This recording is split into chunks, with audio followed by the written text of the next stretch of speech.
Une professeure d'EPS, une professeure de sport de Fontenay-aux-Roses dans les Hauts-de-Seine a été agressée très violemment cette semaine. C'était mardi lors d'une sortie scolaire, agressée à l'extérieur de son établissement, donc par 3 mineurs devant ses élèves et d'autres encore. Ils étaient plusieurs dizaines. 3 jours après les faits, aucun suspect n'a encore été interpellé. Réaction du Premier ministre François Bayrou cet après-midi. Je voudrais qu'on ait un mot de solidarité, une pensée de solidarité avec une de vos jeunes collègues, une dame professeure d'éducation physique qui a été agressée, qui s'appelle Émilie Crambe, dans le département. Et donc, pour elle, une pensée de solidarité, un indice de plus que ce métier n'est pas tout à fait un métier facile, que ce métier est au croisement de toutes les tensions de la société et de toutes les dérives de la société aussi. Voilà, et le parquet de Nanterre confirme avoir ouvert une enquête et officiellement à ce stade aucune interpellation et donc aucune garde à vue. Je rappelle qu'il y a 3 suspects très jeunes, 3 jeunes âgés de 13 et 14 ans, dont 2 anciens élèves de l'établissement et connus déjà des services de police. Bonsoir Yves Tréhard, merci d'être avec nous. Vous êtes éditorialiste politique BFM TV, avec nous également Sophie Médédité. Bonsoir et bienvenue. Vous êtes secrétaire générale adjointe du syndicat enseignant SNES FSU. D'abord, est-ce que vous avez ce soir des nouvelles de votre collègue qui a été violemment agressée mardi ? Écoutez, on sait qu'elle est sous le choc, comme toute la communauté éducative de ce collège, et comme, je dirais, au-delà de ce collège, tous les enseignants, parce que encore une fois, on voit une professeure qui se fait agresser dans l'exercice de ses fonctions. Il y a eu un certain nombre de faits similaires ces dernières semaines, ces derniers mois, et à un moment, on a envie de dire que ça suffit. On ne peut plus enseigner dans ces conditions-là, et il faut vraiment maintenant prendre la mesure de ce qui se passe, prendre les mesures nécessaires et trouver, je dirais, le bon équilibre entre des mesures qui doivent permettre de sanctionner les élèves fautifs et aussi un travail éducatif qui doit permettre de faire en sorte que ces élèves-là comprennent pourquoi ce qu'ils font est inacceptable et pas entendable dans l'enceinte scolaire. La description par des témoins de la scène est très choquante. C'est pas, et je ne sais pas d'ailleurs s'il existe de simples agressions, mais ça a duré un moment. Les mises en cause se sont littéralement, semblent s'être littéralement acharnées sur votre collègue. Certains élèves filmaient.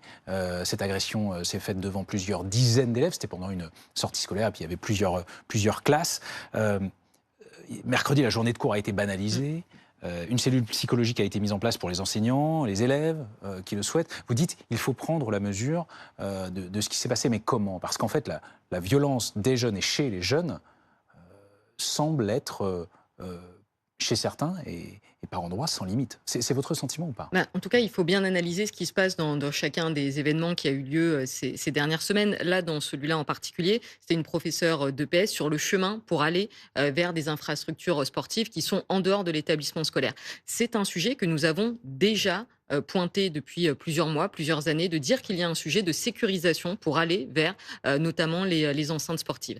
Il y a un deuxième sujet dans cette situation, c'est qu'on a affaire à des élèves dont certains avaient été exclus de l'établissement et parfois même poly-exclus dans le jargon de l'éducation nationale, c'est-à-dire des élèves ont été exclus plusieurs fois. Ça les impressionne assez peu. C'est un sujet, c'est encore un angle mort dans l'éducation nationale. Vous savez, quand il y a un conseil de discipline dans un collège ou dans un lycée, qu'on exclut un élève, généralement, il est affecté dans un collège ou un lycée du même secteur. Mais il n'y a pas eu les mesures nécessaires pour travailler sur ce que veut dire l'exclusion, pour qu'un élève comprenne ce que veut dire l'exclusion. Et c'est pas juste changer de collège ou changer de lycée, que quand on est exclu, c'est parce qu'on a fait quelque chose de grave, que quelque part on en paye les conséquences en changeant d'établissement et qu'il est nécessaire de comprendre pourquoi on ne doit plus enfreindre la règle. Et ce travail sur les élèves poly-exclus, on n'a jamais eu vraiment d'impulsion politique pour les mener. Il y a eu beaucoup de mots depuis un an pour nous dire l'ordre, l'autorité, etc. Mais dans les faits, il n'y a pas grand-chose qui a changé dans nos établissements scolaires. Laurent Vastel est avec nous. Bonsoir, monsieur le maire UDI de Fontenay-aux-Roses. Merci d'être avec nous. Vous vous êtes entretenu cet après-midi avec le préfet. On va y venir dans un instant. Mais d'abord, est-ce que vous pouvez nous dire ce que vous savez, vous, de cette agression survenue mardi sur le territoire de votre commune ? Écoutez, la même chose que ce qui vient d'en être résumé, c'est-à-dire qu'effectivement, il y avait 3 élèves, dont 2 qui ont été exclus récemment du collège, parce qu'on leur demandait de laisser la place sur un terrain de sport, la situation a très vite dégénéré et l'un d'entre eux, notamment, s'en est pris violemment à la professeure. Cet après-midi, vous lui avez demandé quoi, voir quel appel finalement lui avez-vous lancé? Parce que cette attaque, elle s'inscrit dans un contexte global de regain de violence, à la fois dans le collège en question, mais aussi dans la commune, globalement, de Fontenay-aux-Roses, dont vous êtes le maire. Alors nous, on est quand même relativement protégés. Il y a eu effectivement 2 événements récents. Cela dit, il est vrai qu'il y a 10 ans, on n'avait absolument pas ce type de problématique et qu'aujourd'hui, on est de plus en plus souvent face à des comportements violents de certains élèves, et y compris dès le primaire maintenant. C'est-à-dire qu'avant, ça n'arrivait jamais dans le primaire. Aujourd'hui, dès le CM1, CM2, on a des enfants qui sont difficiles, avec des comportements agressifs, violents, ce qui vont souvent avec des familles aussi très agressives vis-à-vis du personnel enseignant et vis-à-vis du personnel communal. Écoutons ensemble, Monsieur le maire, la ministre de l'Éducation, Elisabeth Borne, qui elle aussi s'est exprimée sur cette agression aujourd'hui. On travaille sur beaucoup de dispositifs et on le fait bien évidemment en lien avec les collectivités, que ce soit sur la protection périmétrique de nos établissements, que ce soit sur ces systèmes d'alarme. On sait par exemple que la région Île-de-France, mais là je vous parle des lycées, souhaite généraliser ces beepers. Et je pense que c'est important dans l'ensemble des mesures que l'on déploie, qu'on puisse en faire le bilan territoire par territoire, et puis qu'avec les collectivités qui sont aussi au cœur de ce dispositif, en lien avec le ministère de l'Intérieur qui est bien évidemment concerné, on puisse généraliser ce qui fonctionne bien. Monsieur le maire de Fontenay-aux-Roses, vous demandez plus de moyens, de police autour d'une école, de ce collège, et puis vous réfléchissez aussi, Elisabeth Borne y fait allusion, à mettre en place des mesures, et notamment, vous souhaitez que soient fournis aux enseignants de collège lors de leur sortie des beepers d'alerte. Vous pouvez nous expliquer concrètement en quoi ça consiste? Parce que ça paraît dingue en fait de mettre cela en place en France. Alors en fait, c'est pas très nouveau, c'est-à-dire que nous l'avons mis en place il y a à peu près 6 ans dans le cadre du plan Vigipirate. Et en fait, ça fait partie d'un dispositif anti-intrusion que nous avons mis en place dans nos écoles à la suite de certains attentats qui ont eu lieu. C'est un dispositif très simple, c'est un petit beeper sur lequel il suffit d'appuyer sur un petit bouton qui permet d'avoir d'emblée une alerte qui est donnée à la police nationale et à la police municipale, souvent la police municipale étant assez près des lieux, et ça permet de le faire au moment où les choses commencent à dégénérer et avant qu'on soit dans une situation de violence. Et c'est quelque chose que nous allons fournir, en fait, nous, aux professeurs du collège qui ont à sortir pour venir éventuellement à l'extérieur du collège sur un terrain communal, un terrain de sport par exemple. C'est-à-dire sur un terrain de sport qu'a eu lieu l'agression dont on parle aujourd'hui. C'est un outil à utiliser quand il est un peu tard, voire trop tard en fait. Écoutez, en fait, dans ce genre de situation, il faut protocoliser un peu les choses. C'est-à-dire quand on voit que le ton monte, on peut d'emblée prévenir la police municipale qui vienne en renfort.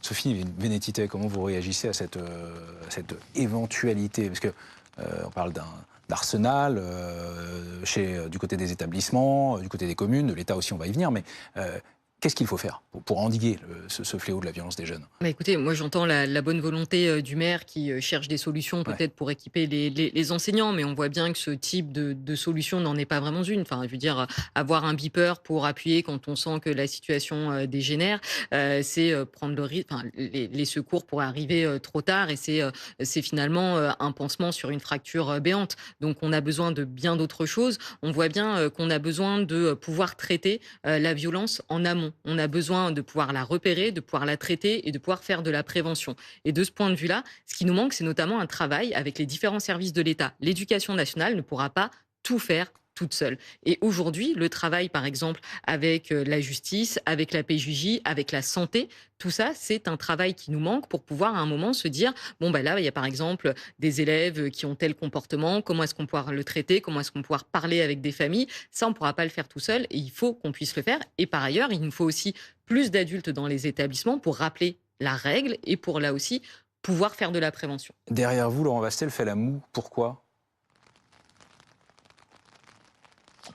Écoutez, moi je dis qu'on a le droit de faire les deux. C'est-à-dire que nous aussi, on a depuis plusieurs années, quand on a vu apparaître les phénomènes de violence dans les écoles primaires, on a développé plus de prévention. On a ouvert un deuxième club de prévention jeunesse. On a mis en place des dispositifs d'accompagnement. On a renforcé nos dispositifs sur la parentalité. On a mis en place des cellules psychologiques. Enfin, on a fait le job parce que nous, on est sur le terrain, on est au contact, si j'ose dire. Alors, je ne prétends pas que les beepers, ça va régler les problèmes de la violence à l'école. C'est un problème qui est bien plus général, qui est un problème de société, qui est un problème qui est lié aux missions régaliennes de l'État. Et je pense que le débat, il devrait plutôt avoir lieu à l'Assemblée nationale, on est bien d'accord. Mais en même temps, sur le terrain, moi, je pense que les enseignants ne peuvent pas travailler en ayant peur. Ce sont souvent des gens qui habitent la commune, qui sont proches de leur lieu de travail. Et c'est un moyen qui est tout à fait peut-être anodin et périphérique, mais qui, en pratique, est de nature à rassurer les enseignants et à leur donner un niveau de sécurité supplémentaire. Yves, et c'est pas cher, donc je pense que je vois pas pourquoi voilà. Pardonnez-moi, monsieur le maire. Pardon Yves Tréhard. Je Oui. m'adressais à Yves Tréhard, pardonnez-moi. Est-ce qu'aujourd'hui, Yves, l'État est dépassé par la violence, notamment des mineurs, dans ou aux abords des établissements scolaires? C'est un pan parmi d'autres de ce fléau. Le problème, c'est l'autorité qui a disparu, l'autorité qui s'est effilochée, et c'est pas uniquement d'ailleurs dans l'éducation nationale, c'est partout.